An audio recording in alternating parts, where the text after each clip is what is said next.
Tania adalah seorang agen rahasia muda yang dikenal dingin dan cerdas. Di balik wajah polos dan sikap lembutnya, dia adalah salah satu senjata utama unit khusus kepolisian yang ditugaskan menangani kasus-kasus besar. Target terbarunya, Raka, seorang bos mafia muda yang sangat licin dan belum pernah bisa dijerat hukum. Tania berpakaian sederhana, bekerja sebagai barista di sebuah kafe kecil di pusat kota. Penyamaran ini adalah bagian dari misi panjang. Mendekati Raka yang sering mengunjungi kafe tersebut untuk transaksi tersembunyi. Di hari yang terlihat biasa, Raka muncul dengan pakaian santai dan senyum memikat. Ia memesan kopi seperti biasa, tapi kali ini matanya tertarik pada Tania yang baru sebulan bekerja di sana. Ada ketertarikan instan, Raka merasa ada yang berbeda dari gadis itu. Sementara itu, dari kejauhan, Kapten Andi, atasan Tania, mengawasi dari mobil hitam, berkomunikasi lewat earpiece. Tania, jangan terlalu dekat. Kita belum tahu dia sudah curiga atau belum. Suara Kapten Andi terdengar. Tania mengangguk kecil sambil tetap tersenyum melayani. Tapi tanpa disangka, Raka mulai mengajak ngobrol ringan. Dia menggoda dengan santai, mencoba menebak latar belakang Tania. Tania harus cepat berimprovisasi, menciptakan identitas palsu sebagai gadis desa yang merantau ke kota untuk hidup mandiri. Raka tertawa kecil, tertarik. Sebelum pergi, ia menyelipkan kartu nama dan bilang, "Kalau kamu butuh kerjaan yang lebih dari sekadar bikin kopi, hubungi aku." Tania pura-pura bingung, namun dalam hati tahu, pintu pertama telah terbuka. Tania berdiri di rooftop gedung apartemennya malam itu menatap kartu nama Raka. Sambil memegang earphone, dia berkata ke Kapten Andi, "Target mulai tertarik, aku akan masuk lebih dalam. Apapun yang terjadi, aku akan selesaikan ini." Tania mulai menjalin kontak lebih dekat dengan Raka. Ia harus menjaga keseimbangan antara menjadi gadis polos dan menjaga penyamarannya agar tidak terbongkar. Tapi Raka tidak sebodoh yang terlihat, dan setiap langkah Tania mulai membawa risiko. Beberapa hari setelah pertemuan di kafe, Tania akhirnya memberanikan diri menghubungi nomor yang ada di kartu nama. Ia berpura-pura tertarik dengan kerja tambahan yang ditawarkan oleh Raka. Mereka bertemu kembali di sebuah restoran mewah. Raka kini terlihat lebih serius, membawa dirinya seperti seorang pengusaha mapan. Ia menjelaskan bahwa pekerjaannya tidak resmi, tapi menghasilkan banyak uang. Tania berpura-pura lugu, bertanya-tanya tentang pekerjaan itu seolah-olah dia tidak tahu apa-apa. "Kamu pintar, cantik, dan saya butuh orang yang bisa saya percaya," kata Raka sambil menatap tajam. Tania hanya tersenyum kecil sambil menahan degup jantungnya yang tak karuan. Setiap detik bersamanya bisa berarti kematian jika penyamarannya terbongkar. Di tempat lain, Kapten Andi bersama timnya memantau pergerakan Tania lewat alat pelacak di liontin kalungnya. Mereka khawatir terlalu cepat Tania didekatkan ke lingkaran dalam Raka. Sore itu, Raka mengajak Tania ikut bersamanya ke sebuah gudang di pinggiran kota dengan alasan melihat logistik usaha. Tania menyadari ini bukan sekadar gudang biasa. Ada penjagaan ketat, kamera tersembunyi, dan percakapan mencurigakan. Dialog singkat antara penjaga dan Raka. "Ini cewek siapa, Bang?" "Tenang aja, orang gue." Mereka menatap tajam ke arah Tania. Tania berusaha tetap tenang. Di dalam gudang, Raka tiba-tiba mendekati Tania dan berkata pelan, "Kamu tahu nggak, aku benci dibohongi. Dunia ini nggak cocok buat orang pura-pura." Tania mulai semakin dalam berada di dunia Raka. Tapi setiap langkah semakin berisiko. Raka mulai menunjukkan sisi gelapnya, dan Tania harus menjaga agar emosinya tidak merusak penyamarannya.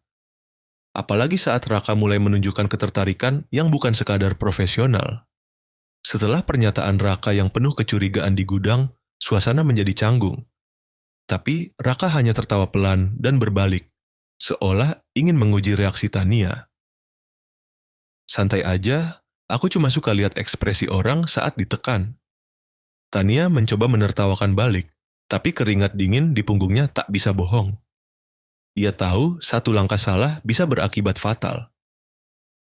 Malam harinya, Tania merekam laporan misi lewat voice recorder tersembunyi yang akan dikirim ke tim. Subjek menunjukkan kecurigaan, tapi belum ada tanda dia mengetahui identitasku. Dia mulai membuka akses ke lingkaran dalam.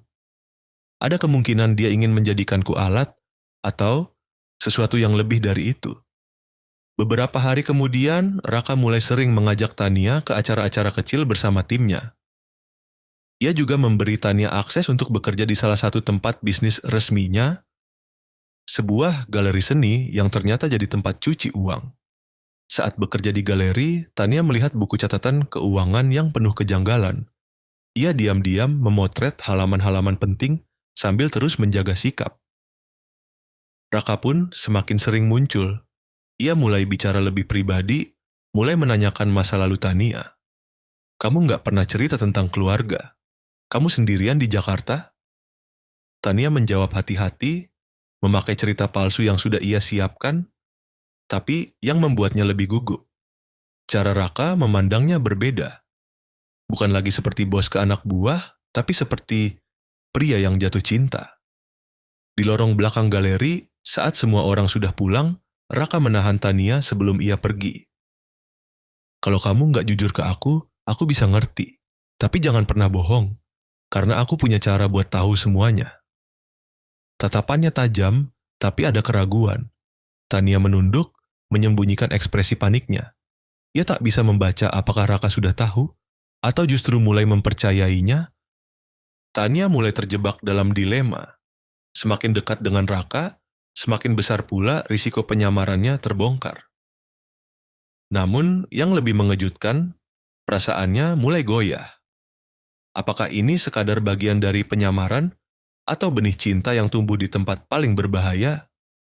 Setelah percakapan penuh makna di lorong galeri, hubungan Tania dan Raka berubah. Mereka mulai sering bertemu, bukan hanya urusan kerja, tapi juga secara pribadi. Makan malam bersama, jalan-jalan ke tempat sepi, bahkan sesekali Raka menunjukkan sisi lembutnya yang tidak pernah terlihat oleh siapapun. Tania terus melaporkan perkembangan ke Kapten Andi, namun nadanya mulai berbeda. Dia, nggak seperti yang aku duga. Kadang aku lupa kalau dia target, tapi aku tahu ini bahaya. Kapten Andi mulai curiga. Ia menegaskan bahwa Tania tidak boleh terlibat secara emosional. Kita sedang bermain api, Tania. Jangan sampai kamu terbakar. Sementara itu, Raka memperkenalkan Tania kepada seorang wanita misterius bernama Burani, wanita elegan yang ternyata adalah penasihat utama Raka, sekaligus penghubung dengan jaringan mafia internasional. Burani memandangi Tania dari atas ke bawah, tersenyum kecil, tapi sinis. Kamu cantik, tapi cantik saja nggak cukup buat bertahan di dunia ini. Tania merasa terancam. Burani seolah tahu ada yang tak beres darinya. Tapi Raka bersikeras. Tania bisa dipercaya. Raka mengajak Tania ke villa pribadinya di luar kota. Tempat ini lebih dari sekadar villa. Ini adalah lokasi penyimpanan server dan dokumen rahasia. Tania sadar, ini kesempatan besar. Tapi malam itu, di balkon villa, di bawah langit penuh bintang, Raka berkata, kalau suatu hari nanti kamu harus milih, aku atau tugas kamu pilih yang mana? Tania terdiam. Pertanyaan itu menghujam lebih dalam dari peluru manapun. Tania semakin terperangkap antara perasaannya dan misi yang harus dijalankan. Raka mulai membuka dirinya lebih dalam, dan Tania pun merasakan benih-benih perasaan yang semakin sulit untuk diabaikan. Namun, bahaya semakin dekat. Penyamarannya mulai terancam dan keputusan besar harus segera diambil. Malam di villa itu terasa sangat berbeda bagi Tania. Raka tidak hanya memintanya memilih antara tugas dan dirinya, tapi juga mulai membuka diri tentang masa lalunya, tentang hidupnya sebagai bos mafia yang penuh darah dan pengkhianatan. Raka tidak lagi hanya terlihat sebagai bos yang dingin, tetapi juga sebagai seorang pria yang rapuh. Aku bukan orang baik, Tania. Dunia ini mengajarkanku untuk bertahan dengan cara apapun. Tania merasa jantungnya berdegup lebih kencang. Perasaan yang ia coba tahan mulai mengguncangnya, Dan untuk pertama kalinya dalam beberapa minggu, ia merasa ada ikatan emosional yang lebih dalam antara mereka. Namun, tugas tetap tugas. Tania masih memegang informasi penting, dan dia tahu waktunya semakin sempit. Dia harus segera mengambil langkah untuk menjebak Raka tanpa harus kehilangan segalanya. Keesokan harinya, Tania dan Raka kembali ke kota untuk menghadiri sebuah acara penting. Pertemuan mafia dengan para investor internasional.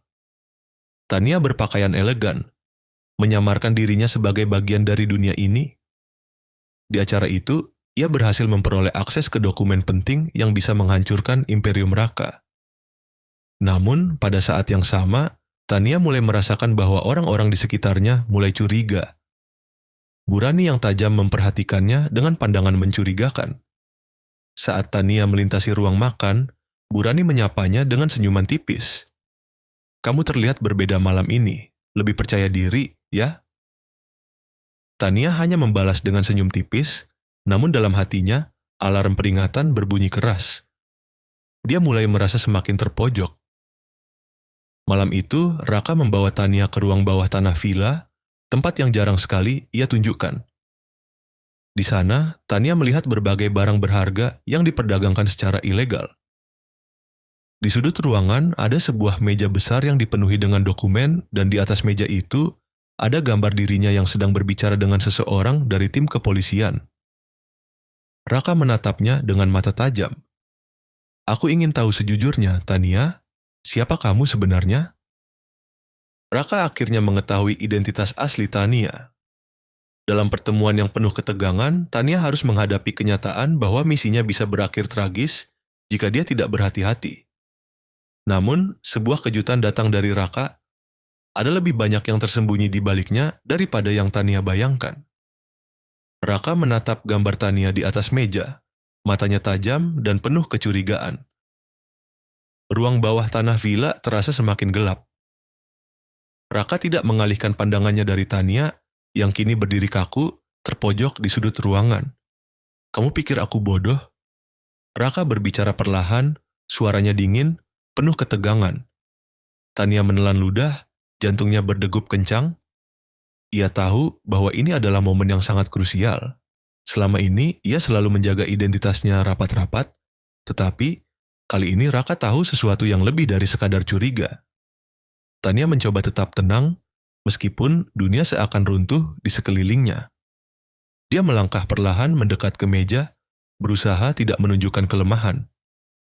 Aku hanya ingin membantu," jawabnya dengan suara yang dipenuhi keraguan, berusaha menutupi ketegangan yang melanda dirinya. Raka tertawa pelan, namun tawa itu terasa sangat mengerikan. "Membantu? Kamu ingin aku percaya itu? Tidak ada yang datang ke dunia ini untuk membantu, Tania. Semuanya ada harganya." Tania terdiam. Saat itulah dia mulai menyadari bahwa Raka bukan hanya mafia biasa. Ada banyak lapisan tersembunyi dalam dirinya. Dia lebih dari sekadar bos dunia gelap. Ini adalah pertemuan yang mengungkap lebih dari sekadar misi. Malam itu, Raka membawa Tania ke sebuah tempat yang sangat tidak terduga. Sebuah ruang bawah tanah pribadi yang penuh dengan buku-buku dan catatan lama. Raka menunjukkan buku catatan keluarga yang berisi sejarah panjang keturunan mafia. Tania menyadari bahwa Raka bukan hanya seorang bos mafia, dia adalah penerus keluarga yang memiliki kekuasaan yang lebih besar dari yang bisa dibayangkan. Tania mencoba memanfaatkan momen itu. Dengan tangan yang sedikit gemetar, ia mencatat informasi penting yang akan sangat berguna bagi timnya. Namun, saat mereka kembali ke ruang tamu villa, Raka mengajukan pertanyaan yang membuat Tania terkejut. "Apa kamu pernah mencintai seseorang, Tania?" Tania tidak bisa mengelak. Rasa yang semakin berkembang dalam hatinya selama ini tidak bisa dipungkiri. Dia mulai merasakan tarikannya, meskipun ia tahu ini adalah jalan yang berbahaya. Saya tidak tahu lagi," jawab Tania dengan suara pelan. Raka menatapnya lama. Untuk sesaat, mereka hanya terdiam, seperti ada koneksi yang terjalin di antara mereka, meskipun terlarang. Raka memberikan Tania pilihan, bergabung dengan saya atau saya akan mengungkap identitasmu. Namun, sebelum Tania bisa merespon, sebuah suara terdengar dari pintu. Seorang pria dengan wajah tertutup masker muncul dan dengan cepat mengarahkan senjata ke Raka. Tania terkejut dan segera menyadari bahwa situasi ini telah berubah lebih kompleks daripada yang ia bayangkan. Raka dan Tania terperangkap dalam situasi yang semakin berbahaya. Sosok misterius dengan senjata datang untuk memecah kebuntuan, namun identitasnya mengejutkan. Raka harus membuat keputusan yang menentukan, sementara Tania semakin terhimpit oleh perasaan dan misinya. Pilihan besar kini ada di hadapannya. Apakah dia bisa selamat dari situasi ini tanpa mengorbankan diri atau orang yang dia cintai? Ketegangan di ruang tamu villa semakin meningkat. Tania berdiri terdiam, melihat pria bertopeng yang mengarahkan senjata ke Raka. Pria itu bergerak cepat, dan dalam hitungan detik, dia sudah di depan Raka. Kamu harus memilih Raka, suara pria itu serak, tajam. Lepaskan dia, atau kamu yang akan merasakan konsekuensinya. Raka, dengan ketenangan yang luar biasa, hanya menatap pria itu tanpa ekspresi. Tania bisa merasakan ketegangan di udara, seperti saat sebuah bom siap meledak. Dia tahu Raka adalah orang yang tidak mudah ditaklukkan, namun kali ini situasinya berbeda. Siapa kamu? Raka akhirnya bertanya dengan nada dingin, suara tidak menunjukkan rasa takut, namun penuh perhitungan. Pria bertopeng itu tidak menjawab. Namun, dia bergerak lebih dekat, menarik sebuah foto dari dalam jasnya. Sebuah foto yang membuat darah Tania berdegup lebih kencang. Foto itu menunjukkan dirinya, diambil dengan jelas, tanpa ada kesan disembunyikan. Aku tahu siapa kamu, Tania, dan aku tahu siapa kamu, Raka. Pria itu berkata dengan suara penuh ancaman. Tania terdiam, mendengar kata-kata yang menambah ketegangan. Raka menatap foto itu dan kemudian kembali melihat Tania. Kamu? Raka memulai, dengan mata yang kini menatap lebih tajam dari sebelumnya. Apa yang sebenarnya terjadi? Tania merasa seperti dunia runtuh di sekitarnya. Selama ini dia sudah berusaha menjaga jarak, namun pada akhirnya identitasnya terungkap juga. Di luar villa, sebuah mobil hitam besar berhenti mendekat dan beberapa orang berpakaian hitam segera keluar. Mereka adalah bagian dari jaringan mafia internasional yang menginginkan kekuasaan Raka. Raka menyadari bahwa situasi ini semakin sulit dikendalikan.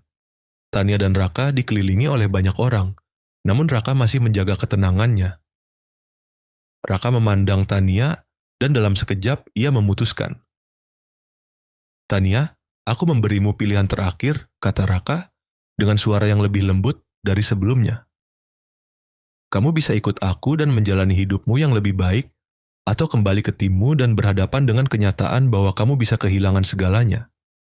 Tania terdiam, hatinya terombang-ambing. Dia merasa terjebak antara dua dunia yang sama sekali berbeda. Dunia yang penuh dengan rasa takut dan darah. Atau dunia yang menjanjikan kebebasan namun penuh dengan pengkhianatan. Saat situasi semakin tegang, Raka mengambil langkah yang tak terduga. Dia memerintahkan orang-orang yang datang ke villa untuk mundur, menunjukkan bahwa dia masih memiliki kendali atas segalanya. Namun, pria bertopeng itu tidak menyerah begitu saja. Dengan cepat, dia menurunkan senjatanya dan bergerak menuju Tania. Sebelum dia bisa melakukan apapun, Raka menembak tepat ke arah pria bertopeng tersebut, melumpuhkannya dengan satu tembakan. Ini akhir dari permainan, Tania, Raka berkata, sambil berjalan mendekat. Kamu harus memilih, sekarang? Tania berdiri di antara dua dunia yang saling berlawanan. Pilihan di tangannya bukan hanya soal hidup dan mati, tapi juga tentang siapa dirinya sebenarnya. Apakah dia akan kembali ke dunia hukum atau akan memilih untuk bergabung dengan dunia Raka yang penuh dengan bahaya dan misteri?